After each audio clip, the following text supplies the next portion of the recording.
Welcome again to Vegas Valley Treasures. My name is Kenneth. I am your host, your hand model, and the crazy Vegas Valley treasure hunter. And once again, that means that I like to go out and buy stuff and bring it home, and that gets me into trouble because I've got too much stuff that needs new homes. Well, it is what it is, and we'll make of it what we can. But today we're going to do um, another upcycling. Let me show you the project piece and what we're going to do. So I have this lovely bracelet, and it's got these. I'm gathering it's mother of pearl discs. They're actually kind of cool, but this bracelet is weird, and I'll explain. So it's got two purple pieces here, a few purplish chunks, three blue discs, and a bunch of brown chunks, and that just doesn't work for me. Add on to the fact that the purple disc right here, and you can see it has two major flaws, two chips taken out of it, and that's just not going to sit for me. So what we're going to do is we're going to take this apart and make something else out of it. Or we're going to add some more pieces to the puzzle, but let me bring out the little bead jar that I've got, and we'll cut this down and take it apart and work from there. What I'd like to do right now is to salvage these three blue beads, the blue discs, because I think they're really nice, and maybe even the purple disc, the singular one that's not damaged, into future projects. But we're gonna concentrate on the blue disc for now, since I already have an idea for it. So we'll cut open this bracelet and release the beads and add them to the bead jar, the ones that we're not going to be using. So here's the chunky purple pieces. Of course, one runs away, never fails. There's some interesting little spacers too. Let me put those so we could see them on camera. Here are the blue beads.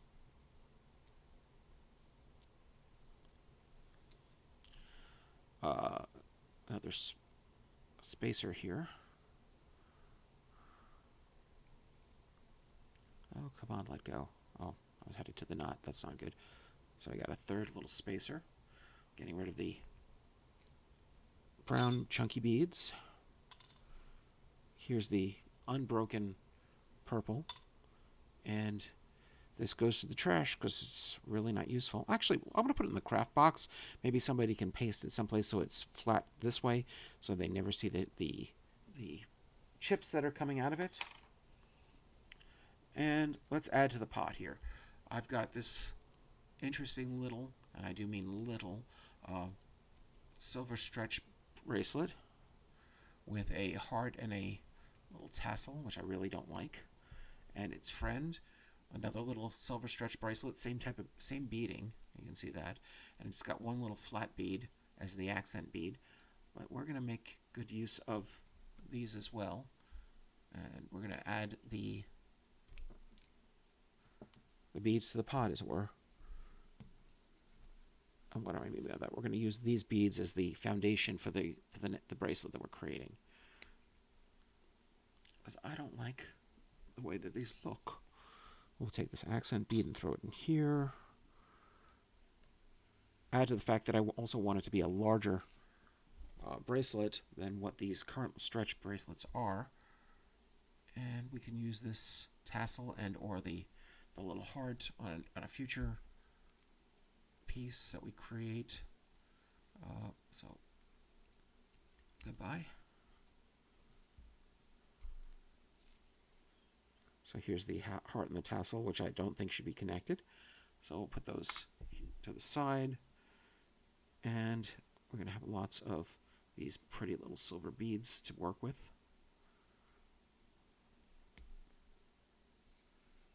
Of course, we're not going to make use of all of them. It's just going to be enough to make this work for us. So what I'm thinking is we use the little tiny spacer beads between the blue discs, sort of like this, right?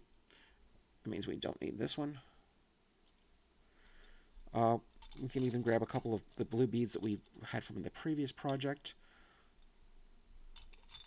This was from the earring that we took apart. We'll add a couple of these blue beads here. I think that's nice.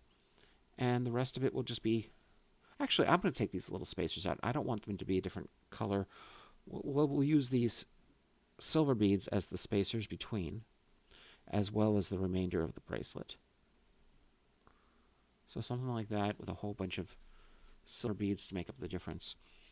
Let's see. I'm thinking like 12 on each side. 3, 6, 9, 10, 11, 12. We can always add more later if we need it.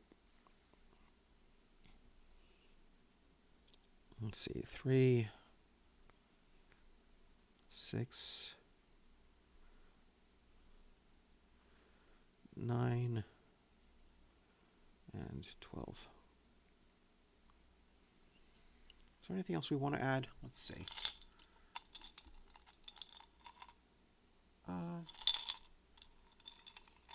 The irony is this is just a little portion of the beads that I have available. So many. You know what actually might be nice? Rather than having just the 3 blue, let's put the purple in between. So it becomes the accent bead. Yeah, that'll be nice. We can use this for another project. Okay, and what I'm going to do, I'm going to keep the silver beads to the side, so if we need to extend it. We're going to make a wire bracelet out of this, rather than an elastic one. So let's start beading. Oh, don't run away from me, little bead. We need you. Really? That's twice. Are my hands slick or something? I don't think so. It's hard to see a mirrored finish beads hole from a distance, and I'm sitting here between it and between the camera and the microphone. Yeah, there we go. So what we'll do is we'll get to the point where we've beaded up the entire side and the next few beads up to the centerpiece, and then we'll measure it against my wrist to see if it appears to be long enough. One can hope, right? I figure I'm getting to the point where I should be getting close to being able to eyeball these things. Certainly created enough pieces. But as always, it's just nice to give my audience an insight on what I do when I have downtime as far as my creating and upcycling of jewelry components. I mean, do I want to be taking apart perfectly good looking bracelets? No. But if it's not a perfectly good looking bracelet, or it's not aesthetically pleasing to me, if it's broken or otherwise damaged, I'd rather make use of its components than throw it away. And I think that my sense of aesthetics is good enough that I can create something that people might like. I'd love to hear what you think about the pieces I create, by the way. Whether you like them or you think it's interesting or what have you. Okay, so this is the first half of the bracelet, right? We've got from the end all the way through the middle piece. So let's see how this sits on my wrist. Well, that looks perfect. Just halfway around. So let's finish the other half of the beading. When we're done, we should have something that fits very nicely.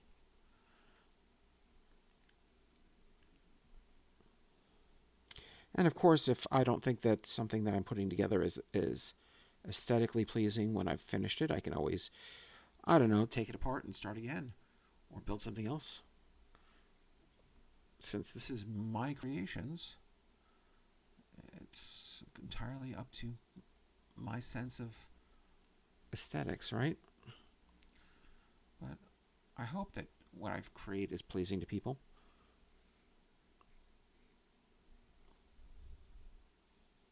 Shouldn't be that far out of the norm anyway. But metallic colors and base colors work well together, whether it be gold or silver tones, brass tones. You usually can get away with basic primary colors, and blues and purples in this case what tend to work together. They're in the same family of colors. And when everything's said and done, I should have, if nothing else, a nice functional piece, and if it's well done, an aesthetically pleasing piece. Right? I mean, I could have actually taken this to go to the next step and add more beads to both sides and create this as a choker. But right now, I'm really just interested in creating a small bracelet. And yes, I've definitely made wire necklaces as well. Some of my nicer pieces are wire necklaces.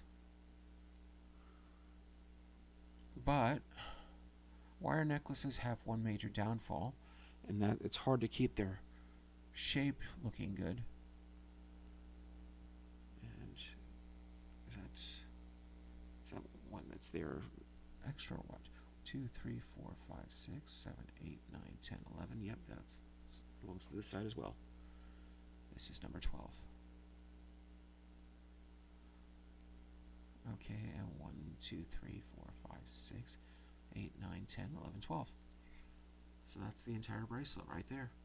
So let me grab some jump rings and we'll close up the bracelet.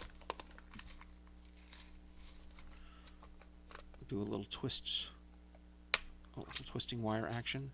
So we need 2 of these, 3 of these actually. We're going to need one smaller one to attach the lobster clasp. Let's grab a lobster clasp. And we'll even add a little extender on it while we're at it. So, oh come on, don't run away from me. Here we go. A lobster clasp. And we still have the extender piece from the prior video. Plenty of it. So we'll snip a piece off to add to this project. 4 links should do nicely.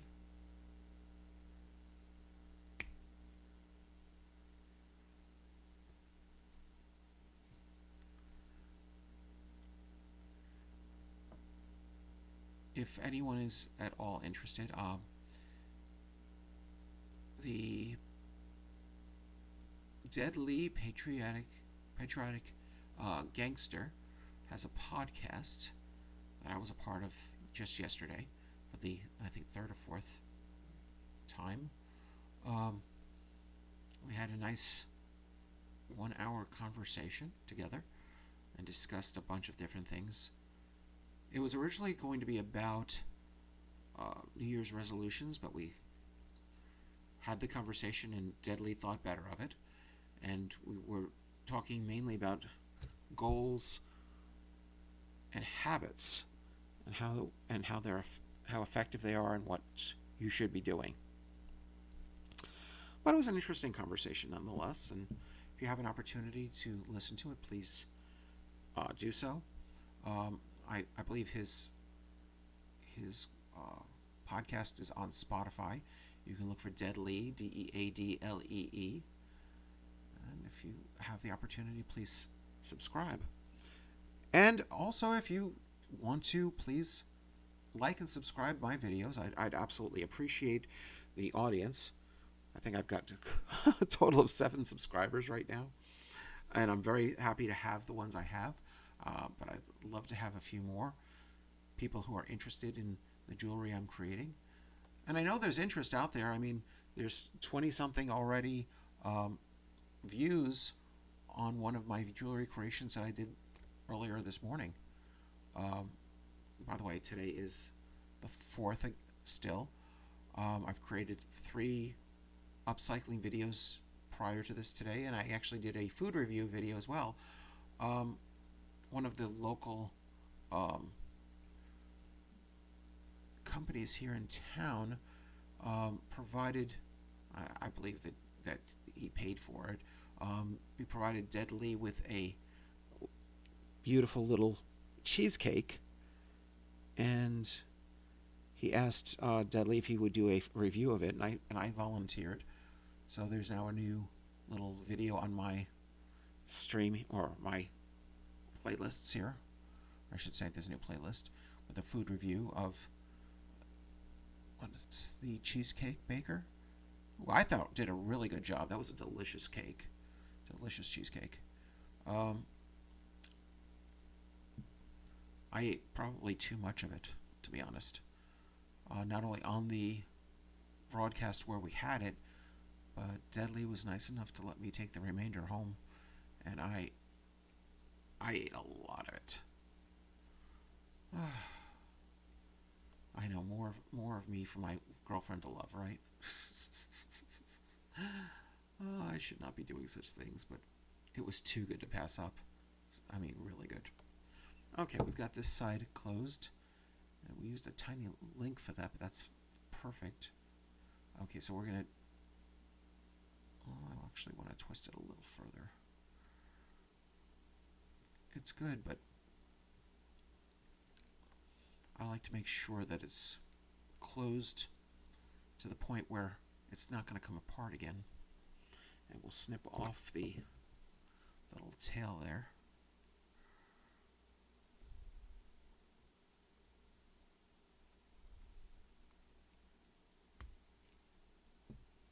Nice. Uh-oh. My microphone just decided to take a dive off its little platform and turn my camera. Give me 1 second here. Everything's a little precarious. And okay, mister, you need to be stable. So we're going to tape down the leg again. There we go. Let me reposition the camera. Good. Okay. So we've closed one end of this thing. Let's attack the other end. So let's give us a little leeway, and we will grab another ring. Let me make sure that the ring is closed so that it doesn't fall off the wire once it's connected. So I can already feel that there's not a gap but an overlap.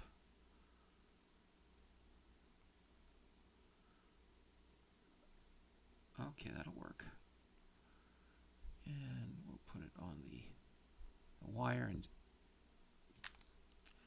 and have the whole thing fall off of my hand, and at least one bead came off. Let me count real quick.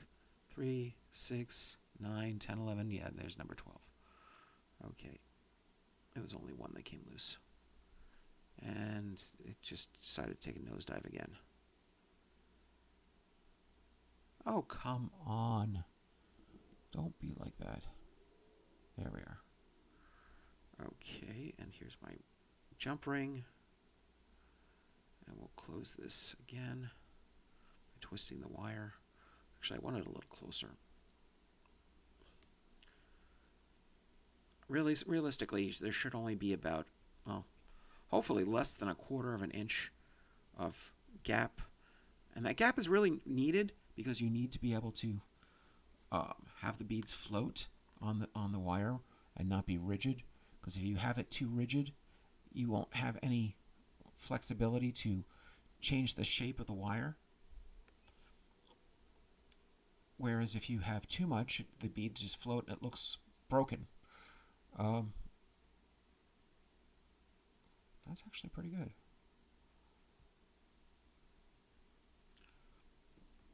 Give it another few twists. Cool. Oop. No jumping out of my hand. Okay, let's kill the tail. Clip that off.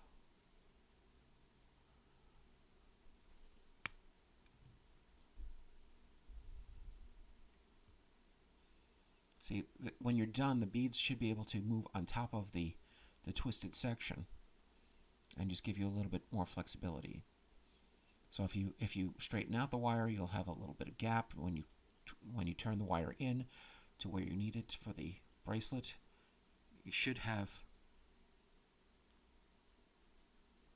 a really good spacing on the beads. See? Okay, so let's attach the rest of the pieces. So I've got a lovely little jump ring, and we'll attach the where's the entrance for this? There's the side. Oh. Okay, I tend to do that a lot, don't I? Where things just jump out of my hand. Oh, there it is. Okay. As long as I don't lose the pieces, I'm still happy. Okay. Actually, we can probably open it with our hand there. Cool. Put it through the other jump ring, which is attached to the wire. I don't want to ever open that ring again, so that we don't create a gap that the wire can escape. And good. So we've got that on this end. And on this end, we've got our jump ring here. We're going to attach another jump ring, and then we're going to attach the little extender. So here's the extender, which is just a bit of chain to give you a little flexibility in the length of the bracelet. We'll close this. Well, it doesn't feel like there's any gap, but we'll just pinch it to be sure. And there it is.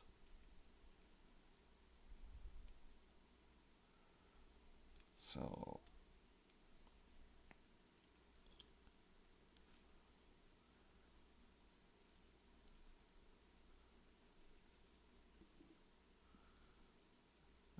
this is definitely going to be an anklet sized. It's a little bit big. I bet you I could close it and still slip it over my wrist.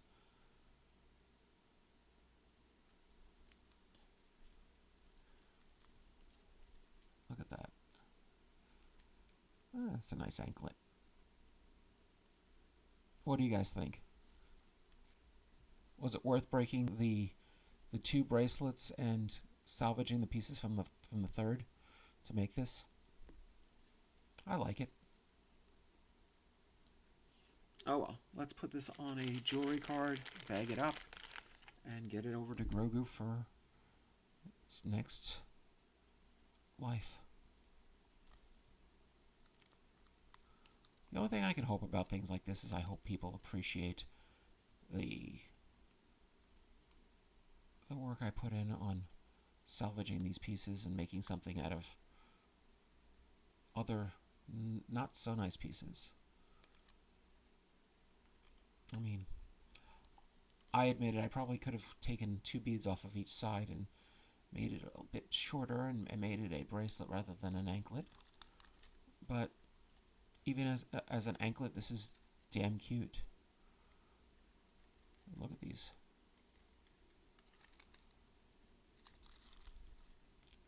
Okay. Let's see.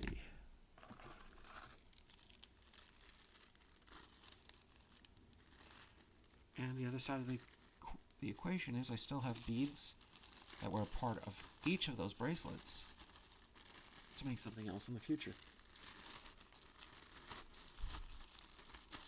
And there you go, Grogu. And let's put away our beads.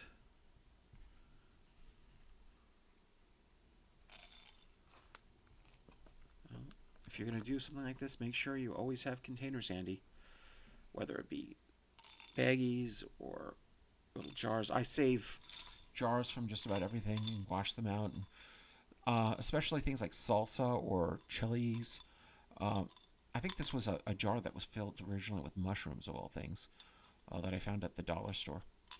But hey, I enjoyed the mushrooms, and now I've got a nice container for my beads. But as always, if there's anything you see that you want, or you have anything that you'd like to let me know about, please put something in the comments so that we have that. If you need jewelry or want jewelry, come visit my little shop on whatnot.com or the Whatnot app and look for Vegas Valley Treasures. That's Vegas Valley Treasures, one word.